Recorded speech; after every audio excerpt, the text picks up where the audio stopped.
Au sommaire, l'affaire appel à incendier le palais du Moronaba. Le procès ouvert ce matin a été renvoyé au 21 juin prochain. Les raisons évoquées, les dossiers retenus ne pouvant pas être épuisés, en plus de l'absence d'un des prévenus. La demande de liberté provisoire formulée par les avocats a également été rejetée. Reportage à suivre dès l'entame de cette édition.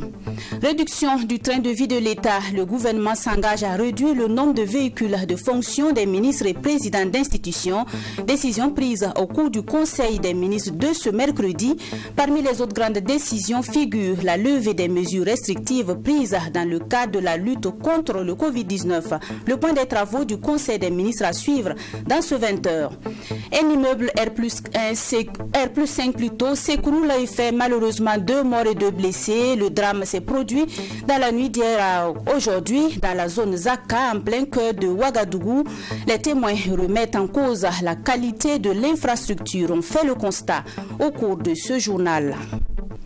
Bonsoir et bienvenue. Le procès sur le présumé projet d'incendie du palais du Moronaba s'est ouvert ce mercredi au tribunal de grande instance Ouaga 1. Après les débats, le parquet a demandé et obtenu le renvoi du dossier au 21 juin prochain.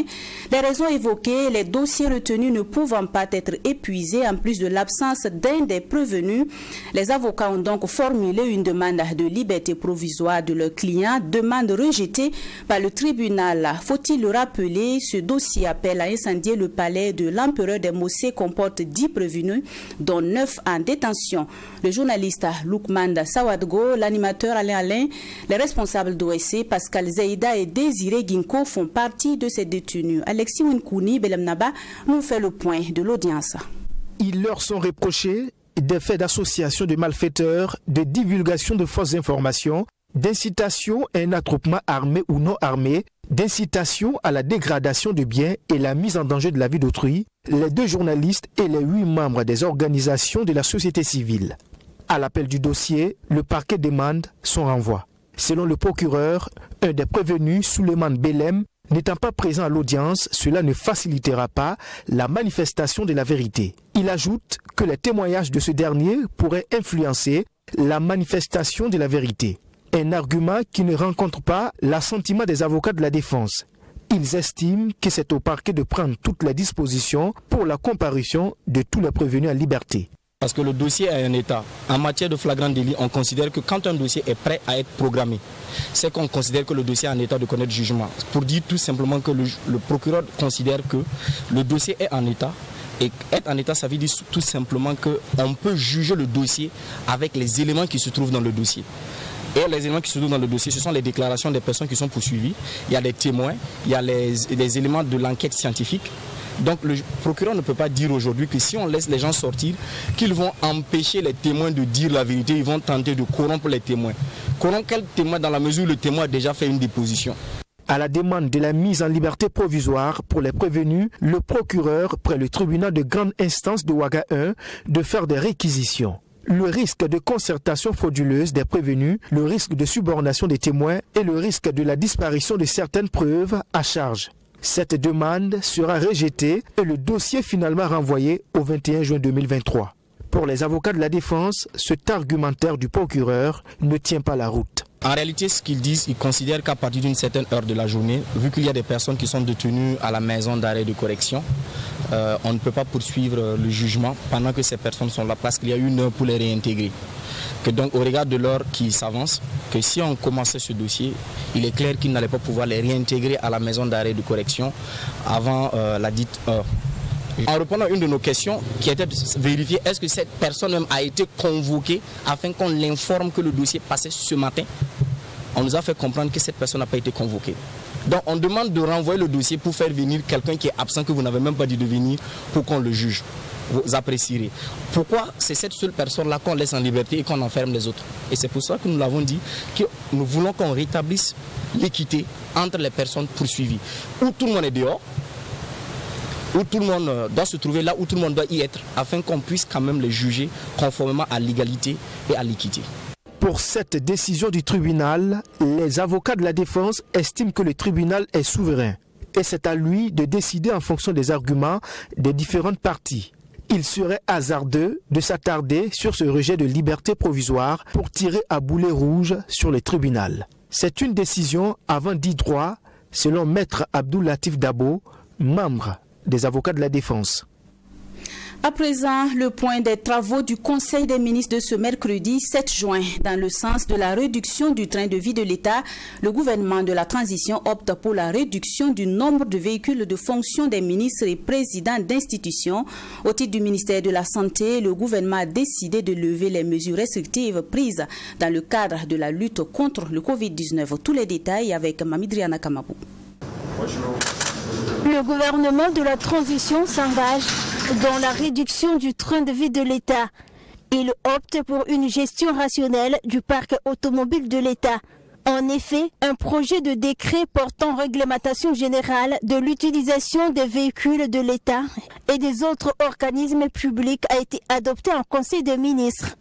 Pour le ministre en charge des Finances, Aboubakar Nakanabo, les grandes innovations de ce décret sont essentiellement la réduction du nombre de véhicules pour les ministres et les présidents d'institutions. Pour cela, il faut faire en sorte que les dépenses de l'État soient maîtrisées. Et parmi les poches de dépenses, il y a la question des véhicules. Donc désormais, il sera affecté à chaque ministre un seul véhicule et les autres véhicules seront mis dans les parcs centrales et l'utilisation sera en fonction bien sûr des besoins si les véhicules tombent en panne. Outre ce décret, le gouvernement a développé un logiciel de gestion du parc automobile de l'État qui permet de connaître la situation de chaque véhicule de l'État et le service dans lequel le véhicule se trouve. Donc cela permet de rationaliser la gestion des véhicules de l'État. Et à côté, nous avons également en projet un système de géolocalisation des véhicules pour savoir exactement où les véhicules de l'État se trouvent. Cela permet donc de mieux utiliser les véhicules et de rationaliser les dépenses liées à l'exploitation de ces véhicules de l'État. Le Conseil a aussi adopté un projet de texte portant levée des mesures restrictives prises dans le cadre de la lutte contre le Covid-19. Aujourd'hui, en rapport avec la baisse drastique du nombre de cas et du nombre de décès, et en rapport aussi avec le fait que la Covid-19 ne constitue plus une urgence de santé publique de portée internationale, il a paru important pour le Conseil d'adopter ce rapport qui va permettre d'alléger les conditions d'entrée et de sortie au niveau du Burkina Faso. Pour le ministère de la Communication, de la Culture, des Arts et du Tourisme, le Conseil a adopté 5 projets de décret d'application de la loi d'orientation du tourisme. Ces projets participent de la réglementation des établissements touristiques, d'hébergement, de loisirs, la délivrance de la licence d'agence d'hôtes et d'hôtesses d'accueil, la délivrance de la licence d'opérateur de voyage et de tourisme, de l'exploitation et du classement des restaurants de tourisme. Et pour le compte du ministère en charge de l'enseignement supérieur, le gouvernement adopte un texte portant organisation des emplois des enseignants hospitalo-universitaires. En plus de cela, une nouvelle tauge sera désormais utilisée dans les institutions publiques d'enseignement supérieur et de recherche du Burkina. La tauge est en façon d'enfanie et entièrement confectionnée par les stylistes burkinabés. Le ministre Adjima Tombiano s'exprime dans cet élément. Il faut d'abord rappeler que les enseignants à temps plein et les ingénieurs de recherche étaient donc recrutés au niveau des universités et du CNRST pour venir en appui aux différentes activités académiques et de recherche. Alors à partir de fin 2016, exactement le 1er janvier 2017, il a été donc conclu d'arrêter le recrutement de ces ETP et ingénieurs de recherche et il leur avait été donné 3 ans pour pouvoir être nommés assistants à la suite donc de leur soutenance de thèse. Alors, à partir du 1er janvier 2020, Et tous les enseignants, tous les ETP et tous les ingénieurs de recherche qui étaient titulaires d'une thèse étaient cette fois obligés de prendre part à un concours de recrutement. Alors donc, à travers différents échanges que nous avons eus avec tous les acteurs, il est ressorti et aujourd'hui le Conseil a permis que dorénavant, et à partir de cet instant, tous les ETP et tous les ingénieurs de recherche qui sont titulaires d'une thèse pourraient être désormais nommés comme assistants ou attachés de recherche, donc en fonction donc de leur demande. Pour ce qui est donc de la communication orale, nous sommes vraiment heureux aujourd'hui de présenter les nouvelles touches qui sont donc la touche unique de toutes les universités et du CNRST, c'est-à-dire les institutions d'enseignement supérieur et de recherche publique du Burkina. Et dorénavant, tout enseignant qui a donc été inscrit au CAMES pourra donc être autorisé à porter cette touche, soit lors des cérémonies officielles, soit lors des soutenances ou toute autre activité, en tout cas solennelle. Donc cela dénote bien sûr de la volonté politique actuelle du gouvernement de mettre un accent sur l'identité. Alors, vous aurez remarqué que ces touches sont 100% Faso d'Anfani et confectionnées au Burkina Faso par des stylistes du Burkina à travers un processus de sélection qui a pris en compte donc tous les acteurs au niveau des universités et du CNRST. Un immeuble de 5 étages s'est totalement effondré dans la nuit du mardi au mercredi sur l'avenue Yenenga dans la zone Zaka. C'est en plein cœur de la ville de Ouagadougou. L'infrastructure s'est écroulée sur une maison riveraine et a malheureusement causé 2 morts et 2 blessés. Les causes du sinistre n'ont pas encore été formellement établies, mais les riverains pointent du doigt la qualité de l'infrastructure. Constat avec Abdou Gamie. Du bâtiment R+5, il ne reste que des débris. Sur place, l'on aperçoit des morceaux de béton entassés. Sous les décombres de l'immeuble, une partie de la maison de la famille Convolbo, une famille endeuillée par l'événement. Le chef de famille et une fille ont perdu la vie. Pendant que les passants veulent satisfaire leur curiosité, la police municipale barricade les accès et un bulldozer tente de dégager les décombres. Les proches de la famille victime, toujours sous le choc. Il dormait, il est rentré vers les 21h. Ils ont dit que la chose s'est passée vers 22h. Moi, c'est particulièrement à minuit qu'on m'a appelé. Mais moi, je n'ai pas pu venir à minuit. C'est le matin très tôt que je suis venu. J'ai trouvé le corps à l'entrée ici. J'ai regardé et puis voilà. J'étais en train de faire les petites courses et puis voilà. On est revenu, quand on a fini de creuser la tombe, voilà, on a dit d'amener le corps. On nous a dit qu'il y a une jambe qui n'est pas là. C'est ça, c'est pour ça qu'on est revenu pour voir. Sincèrement, on est tous dépassés. Il ne devrait pas... on savait qu'il va mourir, mais la manière là, comme ça, sincèrement dit, la mort est très brute. Moi, je suis très dépassé. Pour l'instant, les causes de l'incident ne sont pas connues. Certains riverains pointent du doigt l'impact des travaux sur la parcelle située à proximité du bâtiment écroulé. Mais pour Demba Diallo, la qualité de l'infrastructure en est pour quelque chose. Moi, je suis dépassé. Je ne sais même pas qu'est-ce que je vais dire. Moi, je veux seulement que l'État prenne ses responsabilités. Et quand il y a ce genre de choses-là, ceux qui sont dans le projet en train de construire là, ils n'ont pas vraiment fait une suivi. Voilà, vraiment une suivi. Voilà, pour que les gens puissent construire. Aujourd'hui, là, les gens ne respectent pas les normes. Voilà, les gens ne respectent pas les normes. Voilà, à chaque fois, on dit, voilà, il faut laisser à Dieu, Or que souvent, nous-mêmes, on cherche des problèmes pour Dieu. Est-ce que vous comprenez? Sinon, c'est pas normal. C'est pas normal. Le drame a également causé 2 blessés qui sont pris en charge par les services de santé, selon les témoins. L'effondrement de ce bâtiment vient allonger la liste des bâtiments effondrés au Burkina Faso et interpelle l'autorité à la prise de mesures fortes. Suite de cette édition, dans son discours sur la situation de la nation, le Premier ministre Maître Apollinaire Kyelem de Tambela évoquait l'idée d'une fédération entre le Burkina, le Mali et la Guinée. Une fédération qui devrait permettre de faire face aux problèmes de développement dans ces différents pays. Quelles sont donc les implications d'une fédération? Est-ce opportun de parler de fédération dans ce contexte de crise sécuritaire? L'ancien ambassadeur Mélégué Traoré, le professeur Oussini Ili donnent leur lecture sur ces questions et c'est dans cet élément que nous propose Maxime Jean Bambara. Si pour le Premier ministre, Maître Apollinaire Kelem de Tambela, l'idée de fédération est une solution pour faire face aux problèmes de développement et d'insécurité dans les États, pour l'ancien ambassadeur Mélégué Traoré, l'idée de fédération est incontestablement bonne et le Burkina Faso a intérêt à y aller.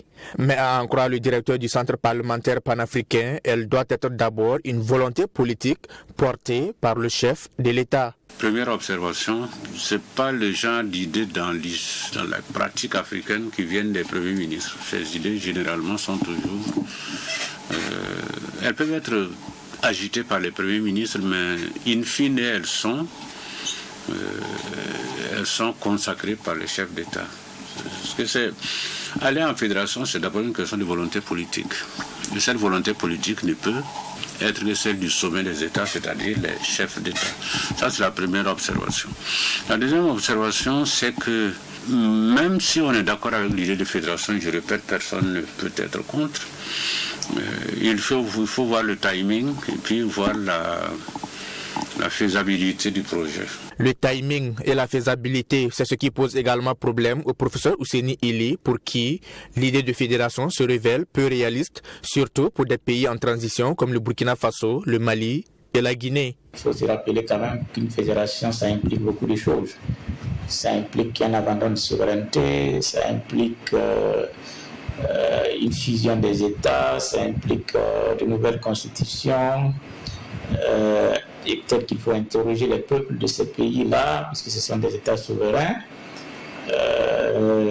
Il faut trouver un nom au nouveau pays, il faut organiser les rapports entre les anciens États et puis le nouvel État qui va être mis en place. Donc, bref, c'est un travail titanesque qui ne peut pas se faire, il faut être réaliste dans un court laps de temps, en tout cas le temps des transitions qui sont de 1-2 ans qui restent, donc c'est pas possible. Si vous voulez faire une fédération, il vaut mieux la faire avant que les pays ne deviennent indépendants. Mais une fois qu'ils sont souverains, c'est extrêmement difficile qu'ils lâchent la souveraineté. Parce que faire une fédération signifie qu'on crée un État avec son gouvernement central et des gouvernements des États fédérés. Et généralement, les Africains ne sont pas très prêts à ça. Le juriste s'interroge par ailleurs sur l'intérêt d'une fédération dans ce contexte de crise sécuritaire. Pour le professeur Ili, l'idée n'est pas mauvaise en soi, mais une fédération ne saurait également être une panacée à tous les problèmes. La fédération va servir à régler quel problème maintenant? Parce que nous avons des urgences. Est-ce que la fédération sera la solution à la crise sécuritaire, aux crises sécuritaires que vivent nos deux pays principalement? Aller à une fédération, ça se prépare. Ça se prépare et ça se prépare, il faut d'abord que la classe politique et les élites pour un sujet aussi sensible soient vraiment engagées. Deuxièmement, il faut mobiliser l'opinion, c'est-à-dire les citoyens, si on veut que la future fédération soit solide. L'observation a été faite que quand les pays n'ont pas de contiguïté géographique, quand il n'y a pas de continuum spatial, c'est beaucoup plus difficile d'aller en fédération. Or, si entre nous, le Burkina et le Mali, cela ne pose pas de problème, mais entre le Burkina et la Guinée, la relation géographique n'existe pas. Et donc on est obligé de faire très attention. Et tout ça, c'est des obstacles. À en croire le directeur du Centre parlementaire panafricain, l'idée de fédération n'est pas une première au Burkina Faso. Toutes les tentatives dans le passé ont échoué, notamment en décembre 58 et janvier 59. L'on parlait de l'idée d'une fédération qui devrait regrouper le Mali, le Sénégal, la Haute-Volta, actuel Burkina Faso, et les Dahomey, actuel Bénin. Une assemblée constitutive s'est réunie à Dakar au début du mois de janvier 1959. Un bureau a été mis en place, et le président de l'Assemblée fédérale devait être Léopold Sédar Senghor. Et le premier vice-président, c'était Maurice Améogo, qui ont été retenus pour ça. Donc on a déjà essayé ça, hein, c'est pas nouveau. Dans la semaine qui a suivi, Maurice Améogo, sous la pression de Fouad-Boigny du général Lamizana, a fait marche arrière et le Burkina a quitté la fédération. Selon l'ancien ambassadeur Mélégué Traoré, les pays africains pris individuellement ne sont pas suffisamment viables, d'où la nécessité d'aller en fédération. Pour le professeur Ousseini Ili, la transition devrait plutôt se concentrer sur ses missions et objectifs définis dans la charte, notamment le recouvrement de l'intégrité du territoire national et la restauration de la sécurité. Le 31 mai dernier, le tribunal militaire de Ouagadougou a levé son mandat d'arrêt contre Yacouba Isaac Zida qui était poursuivi depuis 2016 pour désertion en temps de paix et refus d'obéissance. La justice militaire s'est donc jugée incompétente pour statuer sur son dossier. Une nouvelle accueillie bien sûr avec joie par le mouvement Génération Zida pour la patrie. Selon Patrick Gambene, un des membres du mouvement, la levée de ce mandat d'arrêt vient prouver l'innocence de Yacouba Isaac Zida. Sa réaction dans cet élément que nous propose Sanata Siri. Le mandat d'arrêt international émis contre Yacouba Isaac Zida a été levé par la justice militaire qui s'est déclaré incompétent pour statuer sur le dossier dans lequel il est poursuivi pour des faits de désertion en temps de paix et refus d'obéissance. Les proches de Yacouba Isaac Zida peuvent donc espérer son éventuel retour au Burkina Faso après 7 ans d'exil. Une nouvelle accueillie avec beaucoup de joie par le mouvement Génération Zida pour la patrie qui a longtemps milité pour son retour au bercail. Cette décision, selon Patrick Gambene, vient réconforter le mouvement dans sa conviction que Yacouba Isaac Zida était victime et non coupable des faits qui lui sont reprochés. Pendant des années, nous avons lutté justement, dénoncé aussi une cabale politico-judiciaire du pouvoir MPP d'antan à l'encontre de son excellence Yacouba Isaac Zida. Et donc, que le tribunal militaire se dise incompétent en fait, à connaître de ce dossier, ça nous conforte dans la position que notre lutte a été juste et qu'on est arrivé vraiment en fait, au bout de ça, quoi. Et aujourd'hui, cette décision du tribunal militaire nous conforte encore que la lutte que nous avons menée était une lutte juste et aujourd'hui, on arrive déjà au bout. Il y a quelques années déjà, l'autorité de lutte contre la corruption avait sorti un rapport donc, sur la gestion de M. Yacouba Isaac Zida parce que ces individus tapis dans l'homme ont toujours sali le nom de cette personnalité sur sa gestion. Après l'annonce de la décision de la justice militaire, le mouvement dit avoir eu un entretien avec Yacouba Isaac Zida.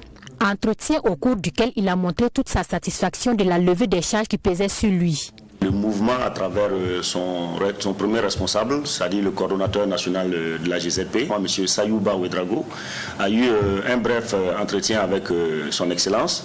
Et il ressort de cet entretien que le général se dit très satisfait de cette décision. Quant à une date éventuelle de retour, on n'en a pas vraiment parlé pour le moment parce que, comme vous le savez, son Excellence Yacouba Isaac Zida a des responsabilités aussi au niveau international. Il ne faudrait pas cependant vite crier victoire, car la procédure judiciaire risque de connaître une évolution. En effet, le tribunal militaire dispose de 15 jours pour faire appel. Mais car cela ne tienne, le mouvement dit rester serein et optimiste et clame l'innocence de leur leader. S'il y a un appel qui va être interjeté, nous, ça nous fait pas peur parce que depuis des années, comme je l'ai dit tantôt, nous avons toujours dénoncé une cabale politico-judiciaire parce que le fond de ce dossier, pour nous, il est vide. Il est vide et donc il n'y a vraiment pas de crainte quant à ce que vraiment on blanchisse M. Yacouba Isaac Zida. On n'a pas de crainte par rapport à cela. En visite auprès de sa famille au Canada, l'ancien Premier ministre de la transition de 2014, faut-il le rappeler, n'est jamais revenu d'une permission à lui accordée par le président Roch-Marc Christian Kaboré. Le président a alors pris un décret dans lequel Yacouba Isaac Zida a été radié de l'effectif des forces armées nationales. Point final pour cette édition. Merci à vous qui l'avez suivi. Bonsoir.